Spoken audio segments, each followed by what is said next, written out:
सत्य का साहस। नागपुरातून एक धक्कादायक घटना समोर आली आहे। तहसील पोलीस स्टेशनच्या हद्दीत एका 16 वर्षीय अल्पवयीन मुलीचे अपहरण करून तिच्यावर लैंगिक अत्याचार केल्याची संतापजनक घटना घडली। या प्रकरणात पोलिसांनी तात्काळ कारवाई करत 19 वर्षीय आरोपीला अटक केली आहे। मिळालेल्या माहितीनुसार पीडित मुलगी कॉलेजला जाते असं सांगून घरातून बाहेर पडली, मात्र ती कॉलेजला पोहोचलीच नाही। मुलगी बेपत्ता झाल्याने घाबरलेल्या पालकांनी पोलिसात धाव घेतली।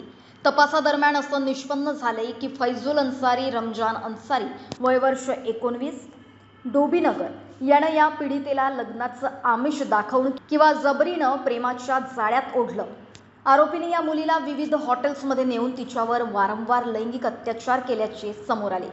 पोलिसांना घटनेची माहिती मिळताच पोलिसांनी आपलं सूत्र फिरवलं। पोलिसांना गुप्त माहिती मिळाली होती की आरोपी फैजुल हा मोमिनपुरा येथील फुटबॉल ग्राउंड जवळ फिरतोय। या माहितीच्या आधारे तहसील पोलिसांनी सापळा रचला आणि त्याला ताब्यात घेतलं। सुदैवानं पीडित मुलगी घटनेच्या दुसऱ्या दिवशी दुपारी 1:30च्या सुमारास स्वतःहून घरी परतली आणि तिनं घडलेला सर्व प्रकार आपल्या आईला सांगितला।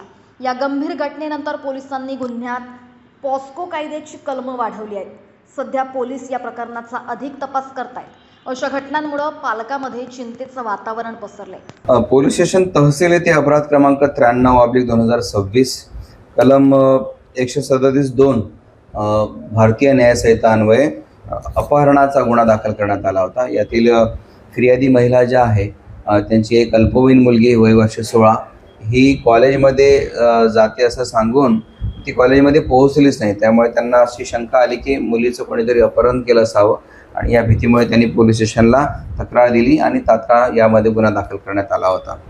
त्यानंतर असं लक्षात आलं की त्या मुलीच्या मागे एक आरोपी जबरदस्तीने मागे लागला होता, ज्याचं वय फैजुल अन्सारी, त्याच्या वडिलाचं नाव रमजान अन्सारी, वय 19 वर्षे, राहणार अन्सारनगर डोबी, याने त्या मुलीला जबरदस्ती म्हणजे प्रेम संबंधास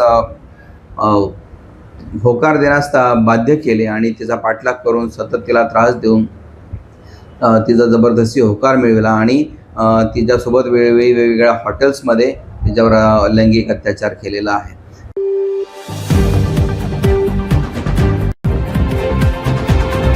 अब तक सत्य का साहस।